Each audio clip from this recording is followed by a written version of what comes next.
Hello বন্ধুরা, 1200 দিন কঠোর পরিশ্রম করে তৈরি করা স্বপ্নের জাহাজ কেবলমাত্র 2 ঘন্টার মধ্যে কেন ডুবে গিয়েছিল?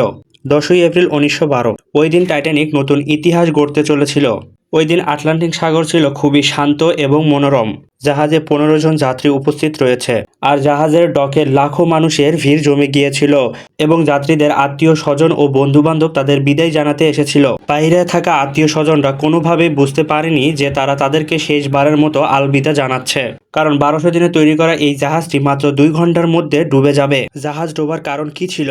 জাহাজটি ডোবার 107 বছরের মধ্যে হাজার ধরনের তথ্য প্রকাশ হয়, কিন্তু এর মধ্যে কোনোটাই সুস্পষ্ট ছিল না। কারণগুলোর মধ্যে এক্সপার্টরা যে তথ্যটিকে বেশি গুরুত্ব দিয়েছে তা হলো ক্রিমিনালদের ষড়যন্ত্র, অর্থাৎ টাইটানিককে ইচ্ছাকৃতভাবে ডুবানো হয়েছিল এবং নিষ্পাপ মানুষদেরকে হত্যা করা হয়েছিল। কিন্তু আজ আমি জানাবো এই বিলাসবহুল বিশ্বের 1 নম্বর টাইটানিক জাহাজটি ডোবার পেছনের 6টি কারণ, যে ভুলগুলোর কারণে টাইটানিক জাহাজটি মাত্র 2 ঘন্টার মাথায় ডুবে গিয়েছিল।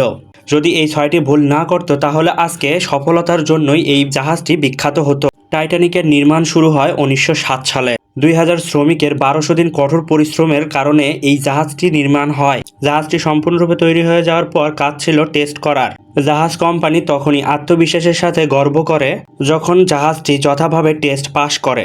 টেস্টের সফলতার পর সারা বিশ্বে নিউজের মাধ্যমে মার্কেটিং করা হয়, যার হেডিং ছিল আনসিঙ্কেবল টাইটানিক, অর্থাৎ যেটি কোনোদিনই ডুববে না। মার্কেটিংয়ের কয়েকদিনের মাথায় সব টিকিট বিক্রি হয়ে যায়।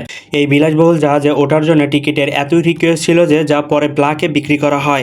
ওই সময় টিকিটের মূল্য ছিল বাংলাদেশি টাকায় প্রায় 5 লক্ষ টাকার উপরে। এরপরের সময়টি ছিল 10 এপ্রিল 1912, অর্থাৎ এই দানবীয় জাহাজটির যাত্রা। জাহাজটি যাত্রা শুরু করে ইংল্যান্ডের সাউথ স্টেম থেকে এবং ডেস্টিনেশন ছিল আমেরিকার new York city. Mistake number 1, দুপুর 2টোয় টাইটানিক তার যাত্রার ঘোষণা করে দেয়। ঠিক সেই সময় থেকে শুরু হয় ভুলের। জাহাজের ক্যাপ্টেন ছিল ক্যাপ্টেন স্মিথ, যিনি একজন একরোখা মানুষ। তিনি শুরুতেই ঘোষণা করে দেন 7 দিনের মধ্যেই নিউ ইয়র্ক সিটিতে পৌঁছাতে হবে।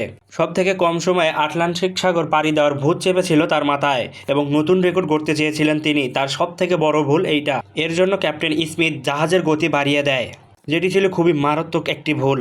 তার মতে 7 দিনের মধ্যে যদি টাইটানিক গন্তব্যে না পৌঁছায় তাহলে টাইটানিকের জন্য এটি খুবই লজ্জার হবে। পৃথিবীর প্রত্যেকটা গাড়ির মধ্যে একটা লিমিটেশন থাকে, তার মধ্যে একটি হলো স্পিড লিমিট। টাইটানিকের স্পিড এতই ছিল যা টাইটানিকের নিয়মকে লঙ্ঘন করে, যার কিছুক্ষণের মধ্যে প্রথম স্টেশনটা চোখের সামনে হারিয়ে যায়। মিস্টেক নাম্বার 2, এখন টাইটানিক তার যাত্রায় 3 দিন। ফ্রান্স এবং আয়ারল্যান্ডে কিছু সময় বিরতি নেয়, এরপর টানা 72 ঘন্টা নিউ ইয়র্কের দিকে যাত্রা শুরু করে। ওই দিন 15ই এপ্রিল 1972 সালে সমুদ্রে কুয়াশায় ভরে গিয়েছিল, যার কারণে ভিজিবিলিটিও একটু কম হয়ে যায় এবং চতুর্দিক দিয়ে ব্লার হয়ে যায়। ওই সময় আরও একটি জাহাজ টাইটানিক থেকে কিছু মিটার আগে ছিল। ওই জাহাজের ক্যাপ্টেন ওয়্যারলেস রেডিওর মাধ্যমে টাইটানিক জাহাজের রেডিও সিগন্যাল পাঠায়।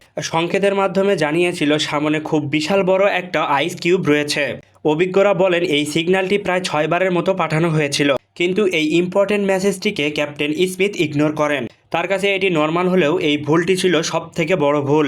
এই ভুলটি ছিল জাহাজ ডোবার পেছনের দ্বিতীয় কারণ। জাহাজটি লাক্সারিয়াস হওয়ার কারণে ভিআইপি কেবিনে অনেক বেশি পরিমাণে মানুষ ছিল। ওয়ার্কাররা তাদের সেবায় ব্যস্ত থাকার কারণে তারা কোনোভাবেই এই জিনিসটি বুঝতে পারেনি। এই সিগন্যালটিকে ইগনোর না করে গুরুত্ব সহকারে দেখলে হয়তো টাইটানিক তার গন্তব্যের সময়ে খুব কম সময়ে পৌঁছাইতো এবং এই টাইটানিকের এই দুর্ঘটনাও ঘটতো না।